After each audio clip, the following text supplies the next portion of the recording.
इस कार्यक्रम के पुण्यार्चक हैं प्रेरणा स्तोत्र प्रकाश पुंज स्वर्गीय डॉक्टर VM सिंघई एवं वात्सल्यमयी संस्कार दात्री श्रीमती मीरा देवी सिंघई, श्री मुकेश सिंघई, श्रीमती रश्मि सिंघई, वैभव सिंघई एवं समस्त डॉक्टर VM सिंघई परिवार, Mandsaur, Madhya Pradesh. Firm Vaibhav builders and developers, Vijay real estates, Vaibhav construction, Paras builders and developers.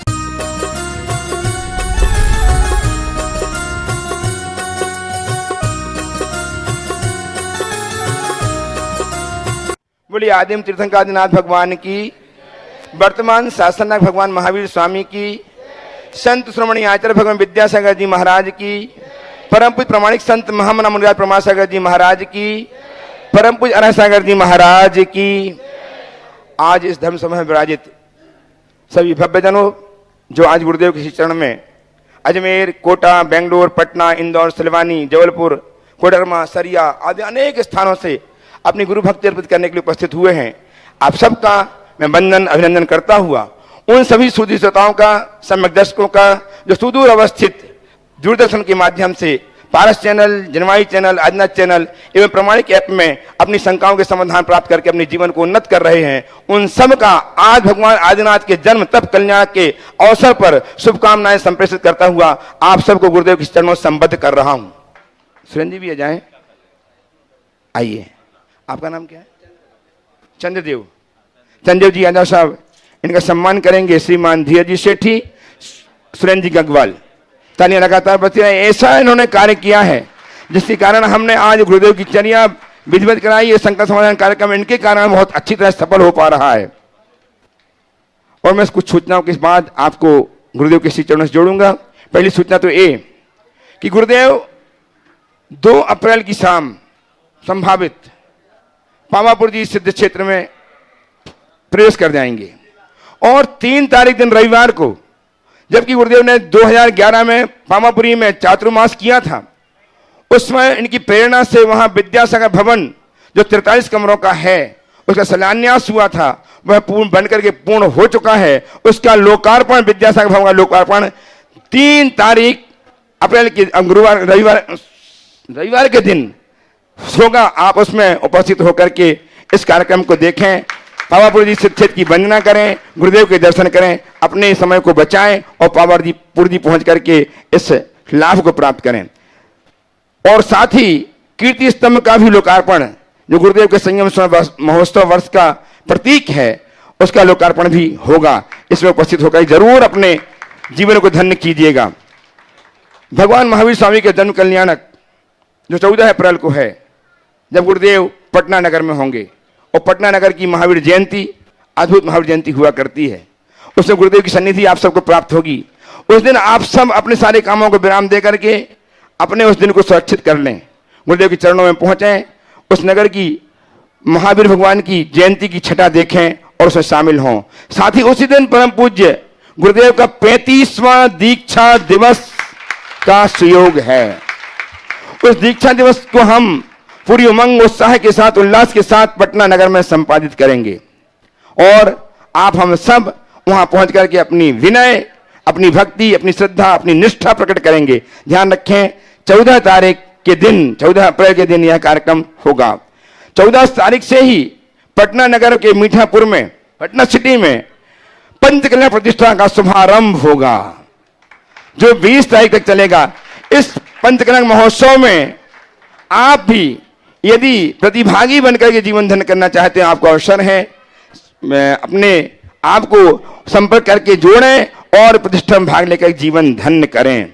एक सूचना और, आज का गुरुदेव का रात्रि प्रवास जीवड़ी ग्राम जो गिरिडीह में ही है, यहाँ से 7.5 किलोमीटर दूर है, वहाँ आज का गुरुदेव का रात्रि विश्राम होगा। कल के गुरुदेव के संकट समाधान एवं आहारचर्या सिहास UMS सिहास में होगी। इस प्रकार से इन बातों को आप अपने मस्तिष्क में संचित कर लें और वहां पहुंचकर गुरुदेव के वंदना अर्चना करके जीवन को धन्य करें। अब मैं प्रथम प्रश्न के लिए आमंत्रित कर रहा हूं।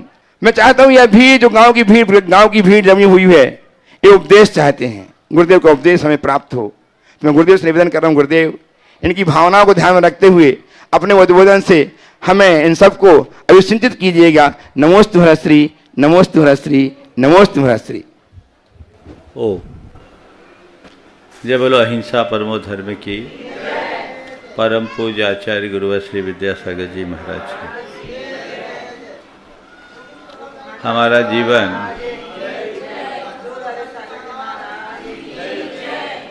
हमारा जीवन मिट्टी के लौंधे की तरह है। उससे मंगल कलश भी बनाया जा सकता है, तो शराब की कुल्हड़ भी। मंगल कलश जहाँ मंगल द्रव्यों से चर्चित होकर हमारे माथे की शोभा बनता है, वहीं शराब की कुल्हड़ को बड़ी बुरी दृष्टि से देखा जाता है। इस संसार में दोनों तरह के मनुष्य होते हैं। कुछ वे जिन्हें हम महान आत्मा के रूप में पूछते हैं, और कुछ वे जिन्हें दुष्ट, दुर्जन या दुरात्मा के रूप में देखते हैं। सच्चाई ये है कि जन्म से न तो कोई महान होता है और न ही जन्म से कोई दुष्ट होता है। जन्म के साथ सब प्रकार की संभावनाएं जुड़ी रहती है। जो सतपथ पर चलता है, अच्छे कर्म करता है, वो महान बनता है, और जो खोटा आचरण करता है वो अपना पतन कर लेता है। हमारे साथ ऐसी संभावनाएं हैं। हमें चाहिए कि हम अपने जीवन के मर्म को पहचाने, जीवन की दुर्लभता को जाने, और इस मनुष्य जीवन को सफल और सार्थक बनाएं। इसे व्यर्थ न जाने दें। आप लोग सब किसान हो, धरती में बीज बोते हो, तो आपको खुशी तब होती है जब बीज पल्लवित होकर फसल का रूप लेती है, लहलहाती फसल आती है। मुझे चारों तरफ लहलहाती फसल देखकर बड़ी प्रसन्नता हो रही है, और यह दिख रहा है कि आप लोगों के जीवन में खुशहाली है। और मैं भावना भाता हूँ कि ऐसी खुशहाली आपके जीवन में सदैव बनी रहे। ये खुशहाली केवल बाहर की नहीं, भीतर की भी हो। बात मैं केवल इतनी कह रहा था कि जैसे बीज को बोने के बाद जब फसल पककर तैयार होती है तो मन में प्रसन्नता आती है, और बीज यदि ऐसे ही नष्ट हो जाए तो मन दुखता है। हमारा मनुष्य जीवन भी एक बीज की तरह है। हम जी तो रहे हैं, रात दिन इस पौधे को सींच भी रहे हैं, पर देखो इसमें कोई फल लग रहा है कि नहीं। मनुष्य जीवन को सफल हम तब मानेंगे जब हमारे जीवन से धर्म जुड़ेगा। जिस मनुष्य के जीवन में धर्म नहीं, उसमें और जानवर में कोई अंतर नहीं। नीतिकार कहते हैं, आहार निद्रा भय मैथुनम च सामान्य मेतत् पशुभिर नराणाम धर्मो ही तेषाम अधिको विशेष धर्मेन हीना पशु भी समाना। कि अगर देखा जाए तो हम में और जानवरों में कोई अंतर नहीं है। जैसे हम खाते पीते हैं, वो भी खा पी के अपना जीवन गुजार लेते हैं।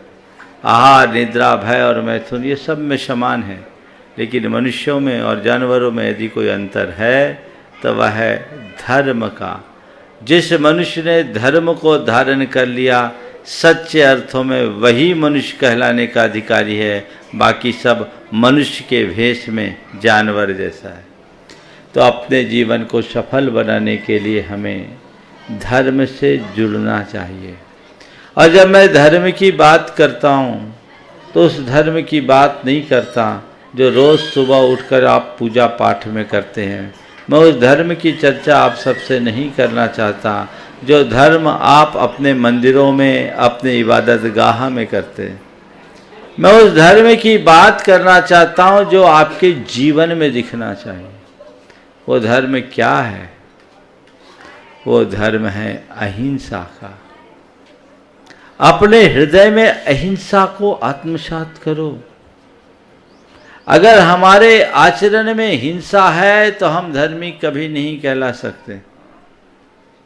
हिंसा की प्रवृत्ति से अपने आप को दूर रखने वाला इंसान ही अपने मनुष्य जीवन को सफल बना सकता है। जब हम किसी को जीवन दे नहीं सकते तो जीवन लेने का हमें क्या हक है, यह हमें जानने की बात है। क्या हम किसी को जीवन दे सकते हैं? दे सकते हैं क्या? तो लेने का हमें क्या हक?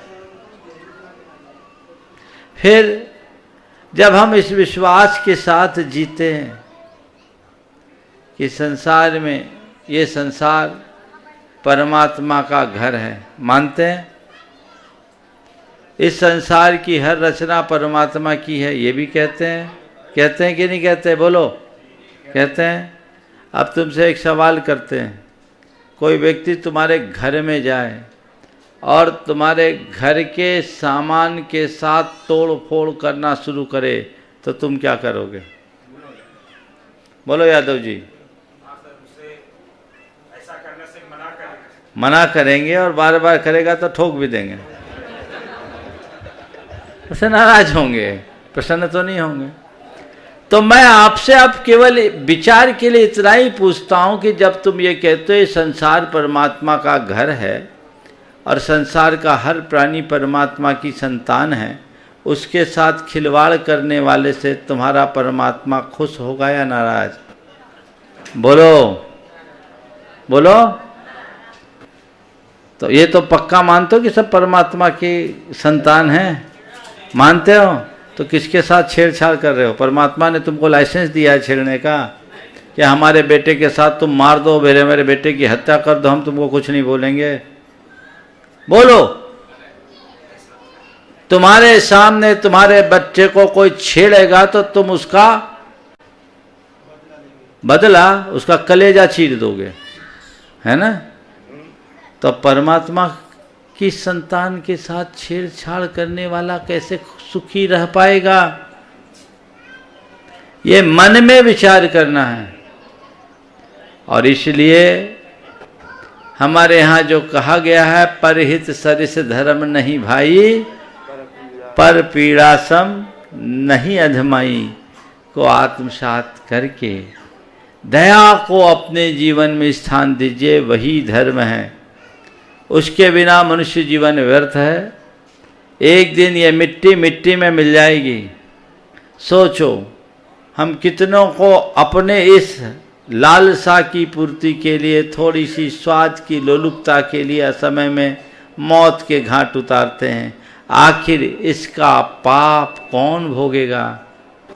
खुद को ही भोगना होगा ना। इसलिए हम मनुष्य हैं, समर्थ हैं, तो हमको ये चाहिए कि हम सबके लिए सहायता दें, सबके रक्षक बने, भक्षक नहीं।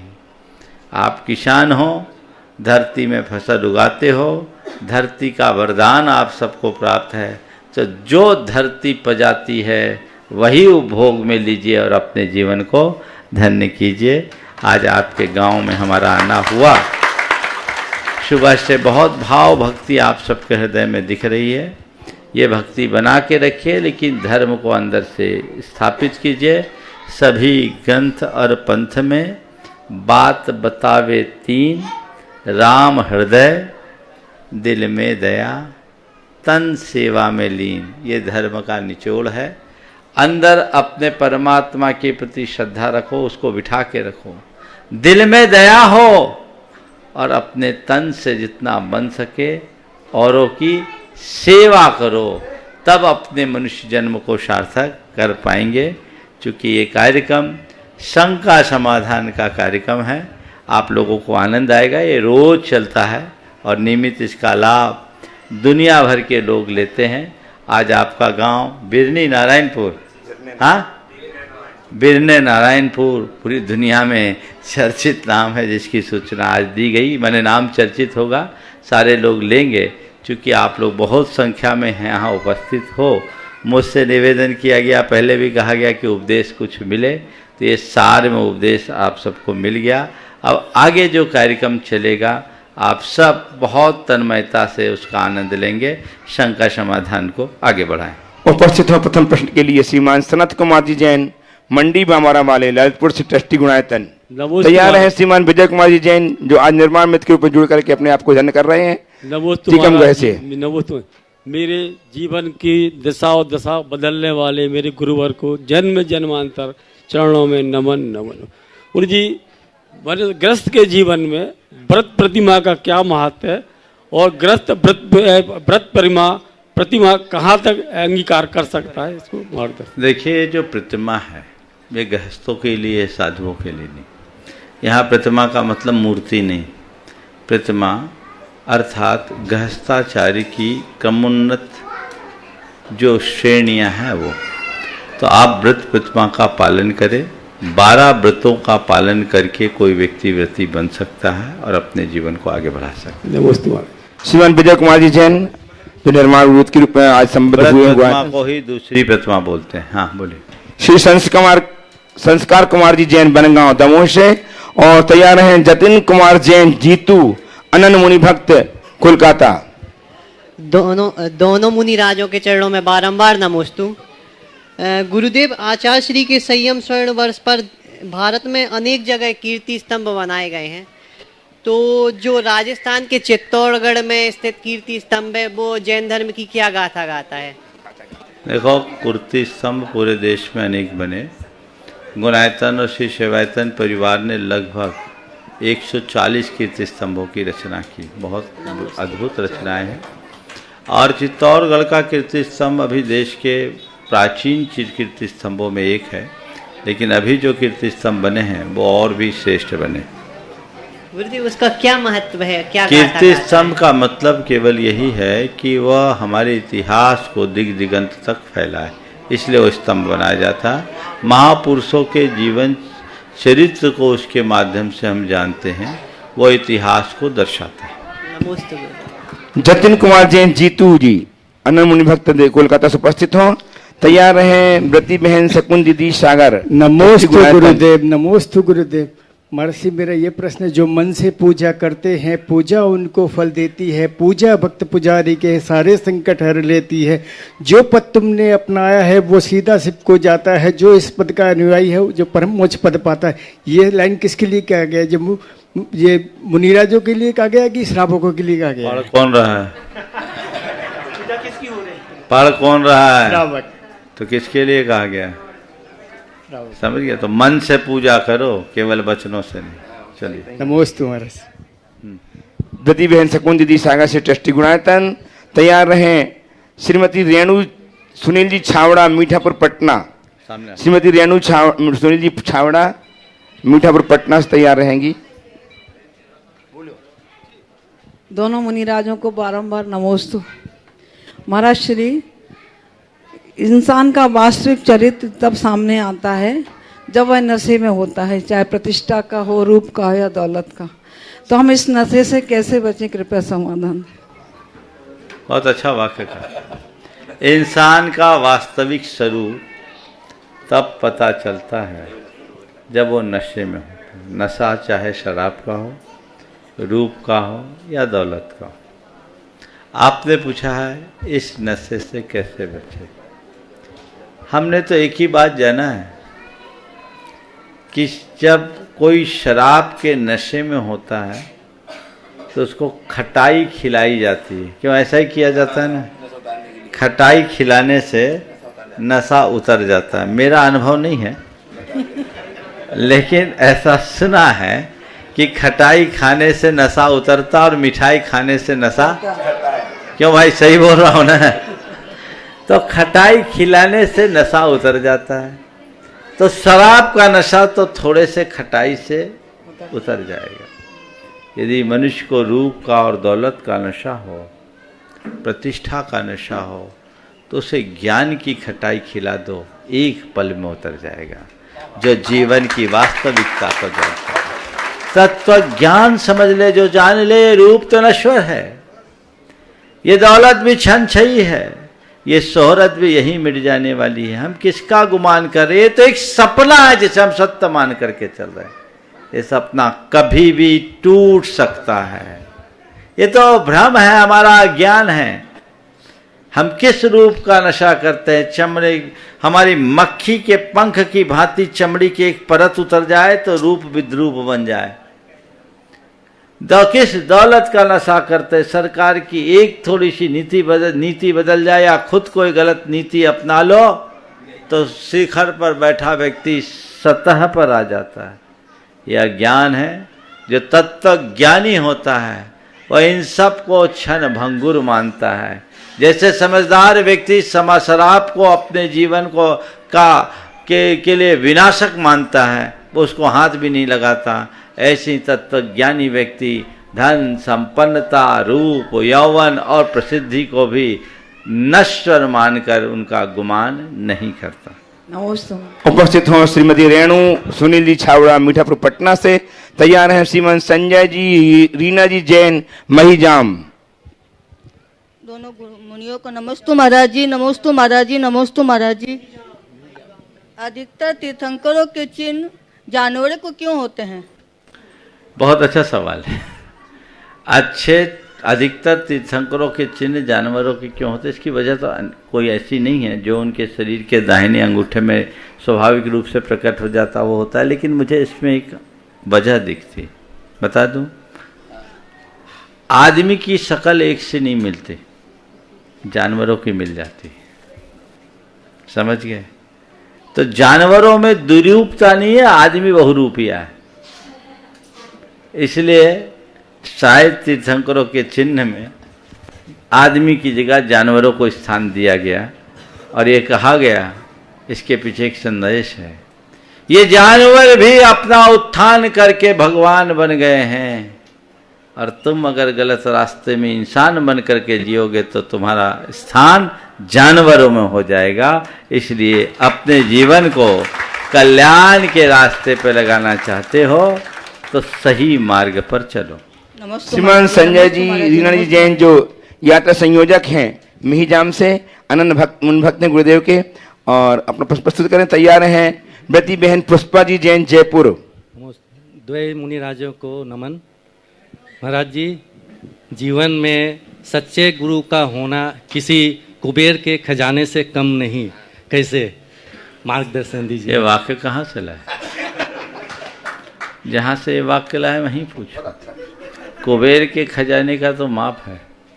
कुबेर मनुष्य को बाहर से संपन्न बनाता है और गुरु मनुष्य को भीतर से संपन्न बनाता है। बाहर से संपन्न होने वाला व्यक्ति केवल संपन्न होता है, भीतर से संपन्न रहने वाला व्यक्ति प्रसन्न होता है।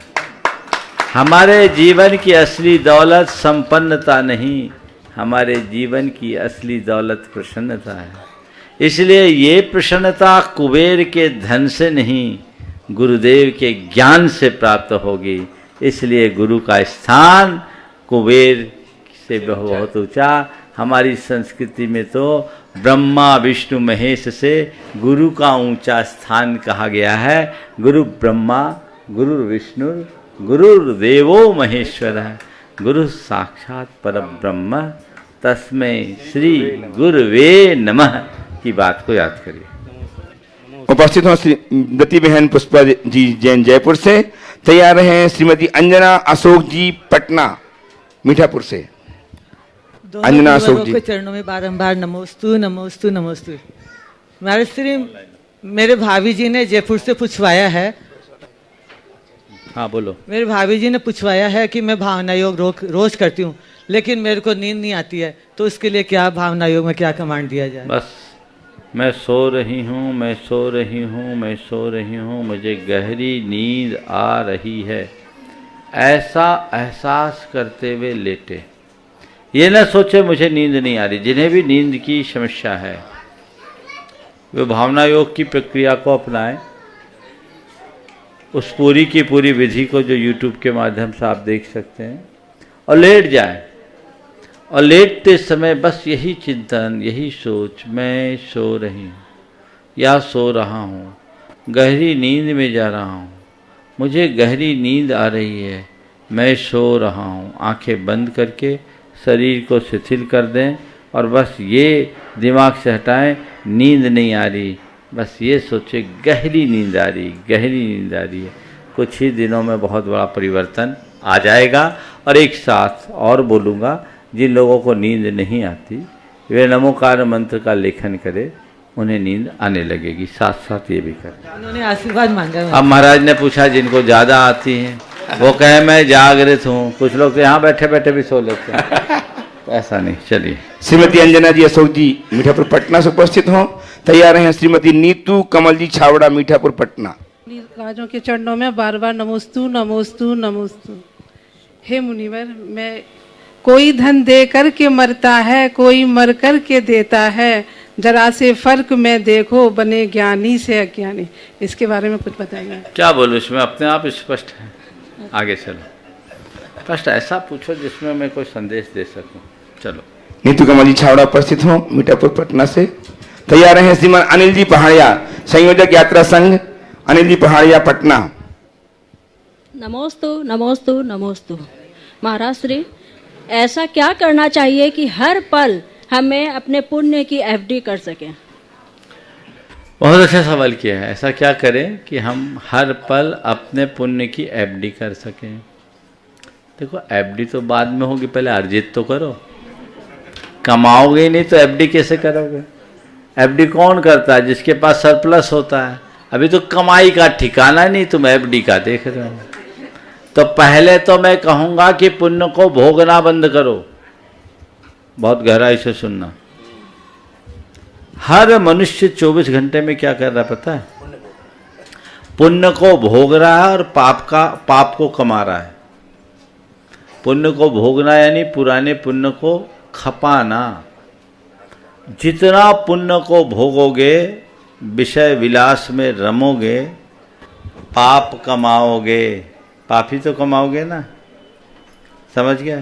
पाप कमाओगे और पुराना पुण्य गंवाओगे।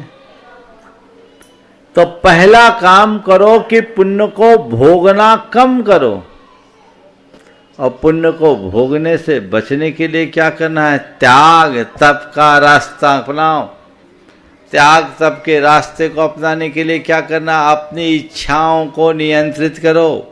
मनुष्य के मन में पलने वाली इच्छाएं ही उसे दिशाहीन बनाती है और भोगों में अनुरक्त करती है। तो अपनी इच्छाओं को मंद से मंदतर करे, जिससे कि हम अपने आप को पापों से बचा सकें। ठीक। अब नया पुण्य निरंतर अर्जित होते रहे तो अच्छे कर्म करना शुरू करो। हम जितना अच्छा कर्म करेंगे उतना अच्छा पुण्य अर्जित होगा। तो अपने आप हमारे देखो, बाहर के अकाउंट में और भीतर के अकाउंट में एक अंतर है। यहाँ तो तुम्हें एफडी करना पड़ता है और विड्रॉल भी करना पड़ता है। भीतर का सारा सिस्टम ऑनलाइन है। जो अर्जित होता है वो एफडी में जाते जाता है और जो तुम भोगते हो सब डेबिट होता जाता है। समझ गए? तो अपने आप खपेगा। इसलिए गमाना बंद करो, कमाना शुरू करो, माला माल रहोगे। जीवन निहाल है। आशीर्वाद दीजिए महाराज जी के। मैं उपस्थित हम ममता जी बजाते हैं और तैयार हैं श्रीमान अशोक कवल छावड़ा अपने पूरे पदाधिकारियों के साथ निवेदन एवं प्रश्न के लिए पटना से। बोलिए। नमोस्तु महाराज जी। महाराज श्री, हम ये शंका है कि घर में पारस चैनल, जिनवानी चैनल चलते रहता है और हम लोग अगर वहीं पर खाना खाते हैं तो क्या दोष लगता है? देखो, चैनल में जो कुछ भी देखा जाता है, दिखाया जाता है, आप उसे कार्यक्रम मानकर देखते हो अथवा एक धार्मिक आयोजन? कभी कुछ धार्मिक आयोजन, कुछ कार्यक्रम। तो जब धार्मिक आयोजन होता है तो हमें वैसी शुद्धि रखनी चाहिए जो एक धार्मिक आयोजन में आवश्यक है। अगर आप कार्यक्रम के रूप में देखोगे तो वो केवल कार्यक्रम है, तो कार्यक्रम चलते हैं।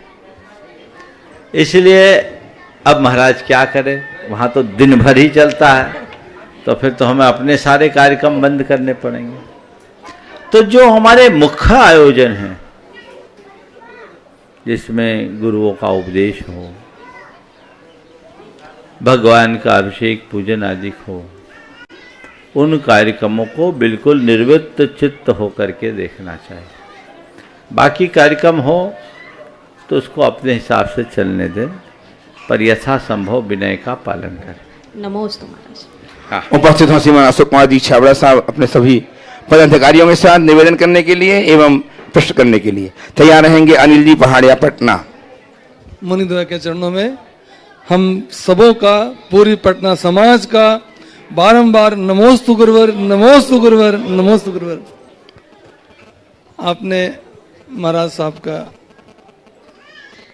निवेदन करने के लिए जो कहा है, हम भाव विवल हैं, हमारे पास शब्द नहीं है कि गुरुवर का जो मंगल विहार हमारे देश प्रदेश बिहार की राजधानी पटना, हमें गुरु का सानिध्य जो मिलने वाला है, हम कितने कितने कितने अंदर से उद्वेलित हैं, अंदर से आह्लादित हैं कि हमारे पास शब्द नहीं है। और हम अभी रास्ते में चल के आए हैं, हम इस बात से बहुत पीड़ा महसूस कर रहे हैं कि गुरुवर कैसे कर रहे हैं। हो गया। सवाल है कोई? गुरुवर, वर्तमान में तलाक जैसी कुरीति समाज में बहुत चल पड़ी, इसके लिए कौन जिम्मेदार और इसे कैसे हम दूर कर सकते हैं? शांत रहें बच्चे, सब शांत रहिए।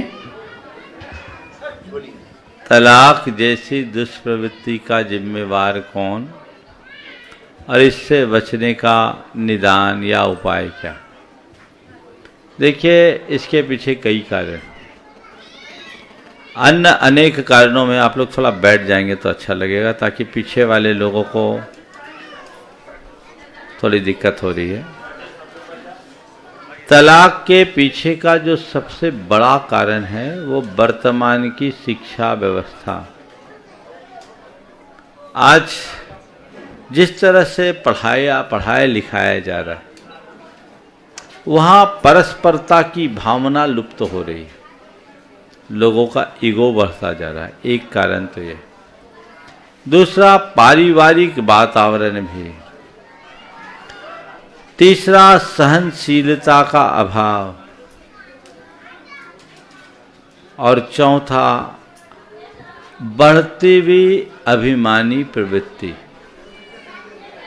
ये चार ऐसे कारण हैं जो आजकल तलाक के घटनाओं में निरंतर बढ़ोतरी कर रहे हैं। जब तक हम इन पर गंभीरता से विचार नहीं करते, तब तक इसका कोई अच्छा परिणाम नहीं निकल सकता।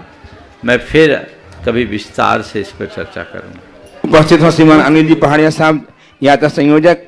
नमोस्तु गुरुदेव, नमोस्तु गुरुदेव। गुरुदेव, कर्म बड़ा या धर्म बड़ा?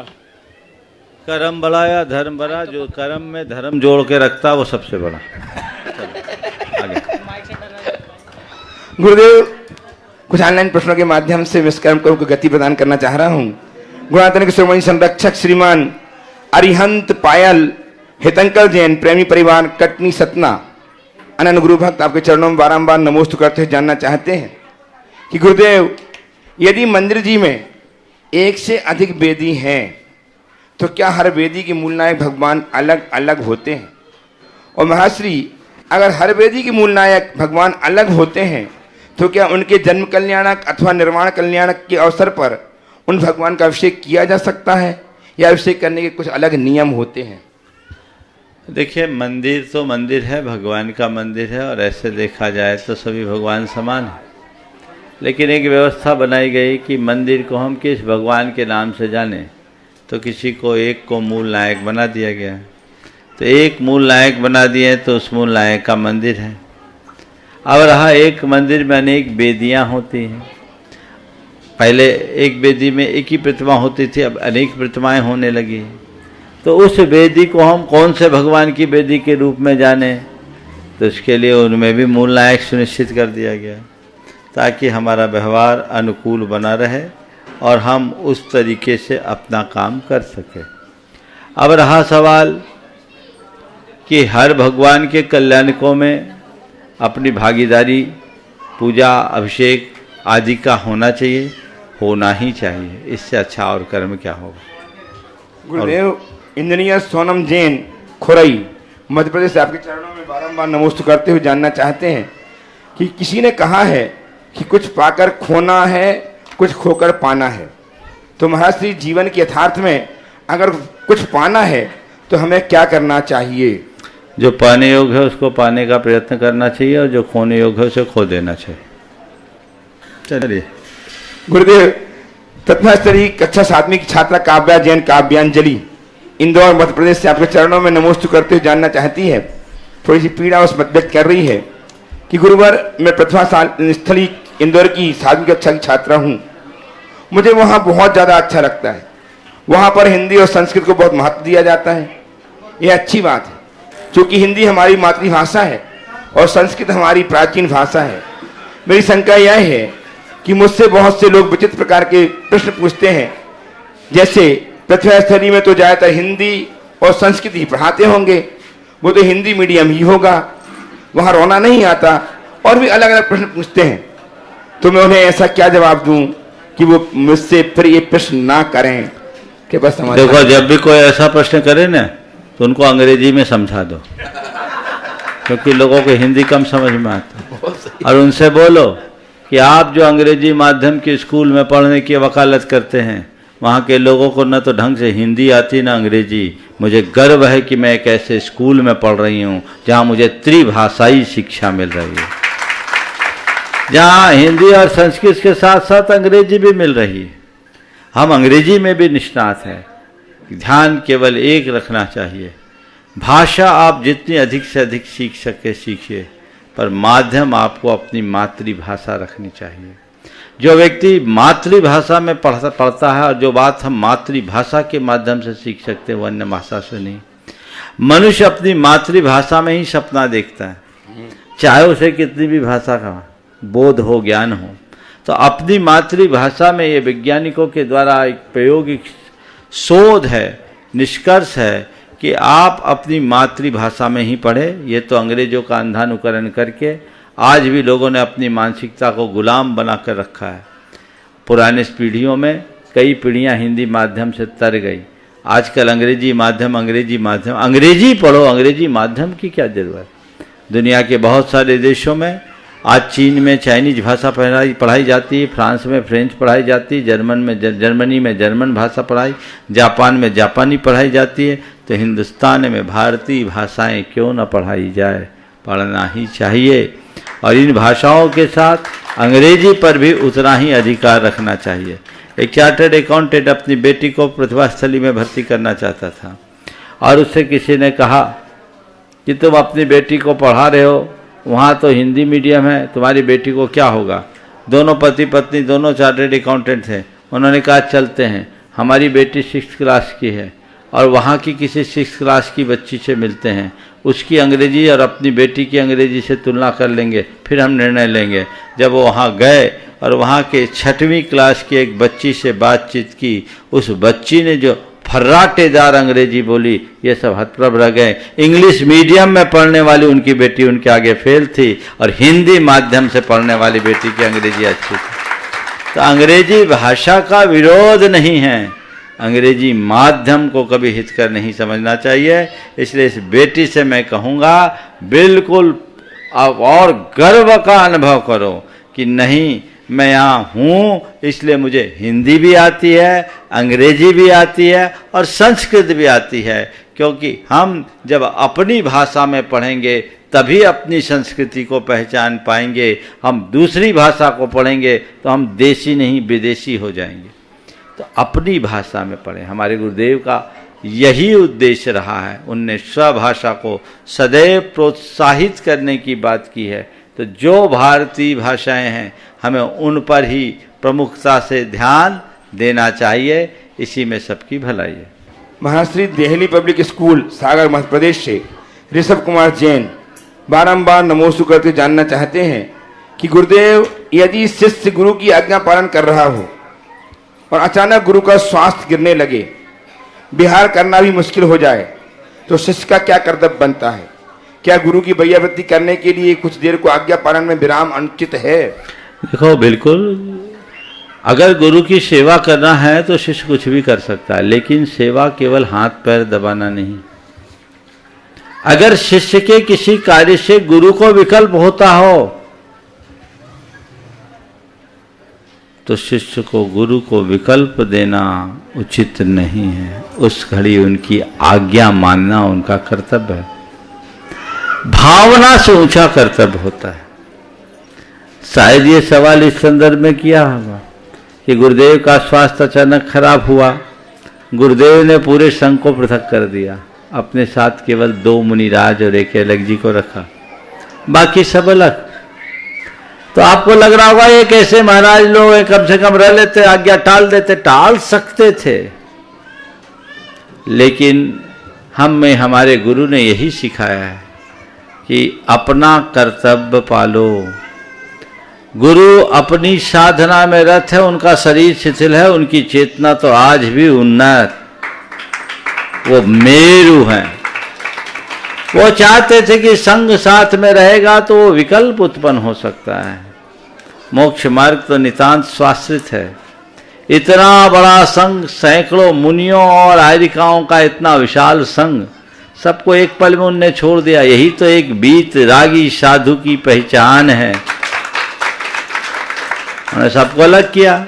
शिष्यगण चाहते तो कह सकते थे, कर भी सकते थे, लेकिन उन्होंने हमें ऐसे संस्कार ही नहीं दिए। उनको विकल्प करा करके कोई सेवा नहीं कर सकते। गुरु की सच्ची सेवा, अपना आचरण और व्यवहार इस तरह से रखो कि गुरु सदैव निर्विकल्प रहे, उन्हें उनकी कोई आवश्यकता नहीं। इसलिए वे अपने आप में दृढ़ और स्थिर थे, और उनकी दृढ़ता और स्थिरता के परिणाम स्वरूप ही अब वो शरीर थोड़ा शिथिल हुआ था, अब तो सब कुछ हम सबका सौभाग्य है कि गुरुदेव अब काफ़ी कुछ ठीक हो गए हैं। और ये प्रार्थना करते हैं, भावना भाते हैं, आप सब भी रोज भावना भाइए कि शीघ्र वह पूरी तरह स्वस्थ हो और अपने जीवन के चरम लक्ष्य को प्राप्त कर सके। गुरुदेव ने जो अभी किया, ये आज से वर्षों पहले उन्होंने कह दिया था कि अंतिम समय में मैं अपने साथ संघ को नहीं रखूँगा, 1-2 साधुओं को रखूँगा, और वो कर रहे हैं। आगे भी जो उनको करना होगा वह सब उनके मन में होगा।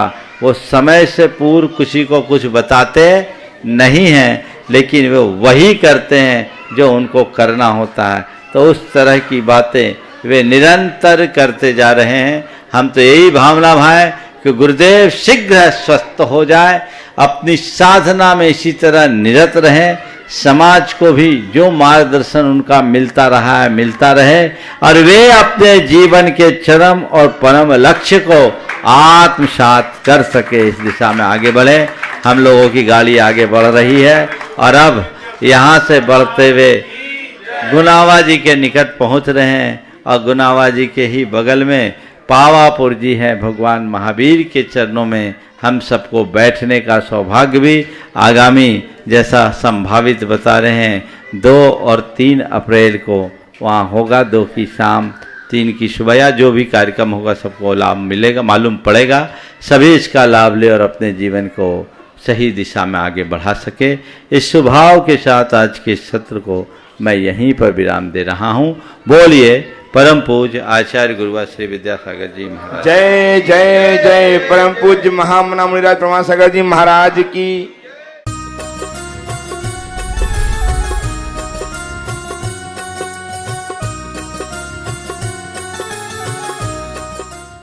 इस कार्यक्रम के पुण्यार्चक थे प्रेरणा स्तोत्र प्रकाश पुंज स्वर्गीय डॉक्टर VM सिंघई एवं वात्सल्यमयी संस्कार दात्री श्रीमती मीरा देवी सिंघई, श्री मुकेश सिंघई, श्रीमती रश्मि सिंघई, वैभव सिंघई एवं समस्त डॉक्टर VM सिंघई परिवार, Mandsaur, Madhya Pradesh. Firm Vaibhav builders and developers, Vijay real estates, Vaibhav construction, Paras builders and developers.